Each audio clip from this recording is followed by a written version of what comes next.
തെയ്യങ്ങളുടെ നാട്ടിലെ രണ്ടാം ദിവസം രാത്രി ചെറിയ മുത്തപ്പൻ്റെ ദർശനം കിട്ടി. രാവിലെ തിരുവപ്പനെയും കാണാൻ തീരുമാനിച്ചു. രാവിലെ തന്നെ കുളിച്ച് ശുദ്ധിയായി അമ്പലത്തിലേക്ക് പുറപ്പെട്ടു. ഇതാണ് പറശ്ശിനിക്കടവ് പാലം. ഇവിടെ നിന്ന് നോക്കിയാൽ അമ്പലം കാണാം. മറക്കാനാവാത്ത ഒരു പ്രഭാതം. വളപട്ടണം നദിയാണ് നിങ്ങളീ കാണുന്നത്. ഒരു ചൊല്ലുണ്ട് കേട്ടോ, ഇന്നു വാഴുന്നവൻ്റെ കോടതി പോലെയാണ് ഈ സ്ഥലം. അന്യായക്കാരനും പ്രതിയും മുത്തപ്പൻ്റെ അടുത്തു വരും. കല്ലും നെല്ലും തിരിച്ച് മുത്തപ്പൻ വിധി പറയും. വിഷ്ണു അവതാരമായി തിരുവപ്പനും ശിവന്റെ അവതാരമായി ചെറിയ മുത്തപ്പനും ഇവിടെ തെയ്യം കെട്ടിയാടുന്നു. ഓരോ യാത്രകളും ഓരോ കഥകൾ പറഞ്ഞു തരും. ഇന്ന് മുത്തപ്പൻ്റെ കഥ കേൾക്കാം. Welcome to Parassinikkadavu, the land of Theyyam.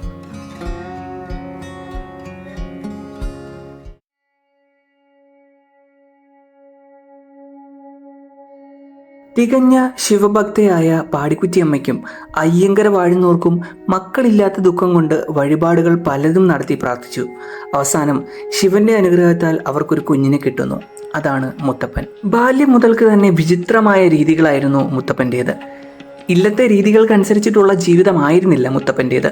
സാധാരണക്കാരായ ആളുകളുടെ കൂടെ നടന്നും നായാടികളുടെ കൂടെ നടന്ന് നായാടിയും ഇല്ലത്തിന് പേരുദോഷം കേൾപ്പിച്ചു. കാട്ടുമൃഗങ്ങളെ വേട്ടയാടി പിടിച്ചും മത്സ്യമാംസാദികൾ കഴിച്ചും നടന്നിരുന്ന മുത്തപ്പൻ നാട്ടുകാർക്ക് പ്രിയപ്പെട്ടവനായിരുന്നു. വാഴുന്നവർക്ക് ഇതിലെല്ലാം എതിർപ്പായിരുന്നെങ്കിലും പുത്രസ്നേഹം കാരണം അമ്മ എല്ലാം പുറത്ത് മകനെ സ്നേഹിച്ചു. ഒടുവിൽ നിവൃത്തിയില്ലാതായപ്പോൾ വീട് വിട്ടിറങ്ങാൻ ആവശ്യപ്പെട്ടു.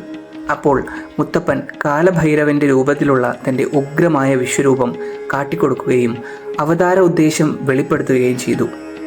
ആ കണ്ണുകളിൽ നിന്നുള്ള അഗ്നി കണ്ട് ഭയപ്പെട്ട് ആ അമ്മ മകനോട് ഇനി എന്നും പൊയ്ക്കണ്ണ് ധരിക്കണം എന്നാവശ്യപ്പെടുകയും ചെയ്തു. ഐതിഹ്യങ്ങൾ പലതാണ്.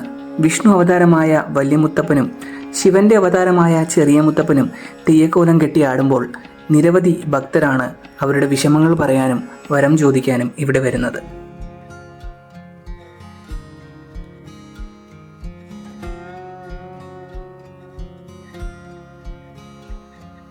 അമ്പലത്തിൽ വരുന്നവർക്ക് മനോഹരമായ സൺറൈസൊക്കെ കണ്ട് വളപട്ടണം നദിയിലൂടെ ബോട്ട് യാത്ര നടത്താം. ഗവൺമെൻറ് സർവീസ് നടത്തുന്ന ബോട്ടുകളും പ്രൈവറ്റ് ബോട്ടുകളും ഹൗസ് ബോട്ടുകളും ഇവിടെയുണ്ട്.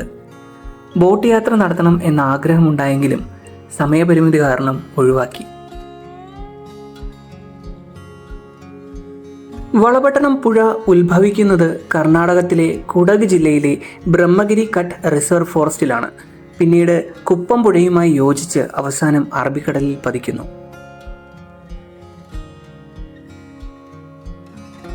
ഉത്തര മലബാറിലെ പ്രധാന പുഴകളിൽ ഒന്നാണ് വളപട്ടണം പുഴ. കണ്ണൂർ ജില്ലയിലെ ഏറ്റവും വീതി കൂടിയ പുഴയാണിത്. കണ്ണൂർ ജില്ലയിലൂടെ ഒഴുകുന്ന നദികളിൽ ഏറ്റവും നീളമേറിയത് വളപട്ടണം പുഴയാണ്.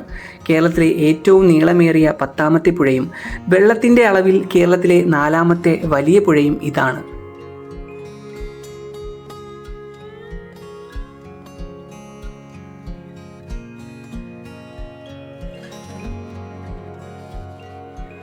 അമ്പലത്തിൽ വരുന്നവർക്ക് പുഴയിൽ കാല് നനച്ച് ശുദ്ധിയായി അമ്പലത്തിലേക്ക് കയറാം. ക്യാമറ കൊണ്ട് അകത്തേക്ക് കയറാനായില്ല. അതുകൊണ്ട് തന്നെ ഷൂട്ട് ചെയ്യുന്നതിന് പരിമിതികളുണ്ടായിരുന്നു. മുത്തപ്പൻ്റെ അടുത്ത് വരുന്നവർക്ക് എല്ലാ ദിവസവും ഊട്ടുപുരയിൽ നിന്ന് രാവിലെയും രാത്രിയും അന്നദാനം കഴിക്കാം. ഇവിടെ വരുന്നവർക്ക് പട്ടിണി കിടക്കേണ്ടി വരില്ല എന്ന് സാരം. ദർശനം കഴിഞ്ഞ് ഞങ്ങളിതാ യാത്രയാകുന്നു. പറശ്ശിനിക്കടവിലെ മറ്റൊരു കൗതുകം ഇവിടുത്തെ നായ്ക്കളാണ്. മുത്തപ്പന് പ്രിയപ്പെട്ടവർ.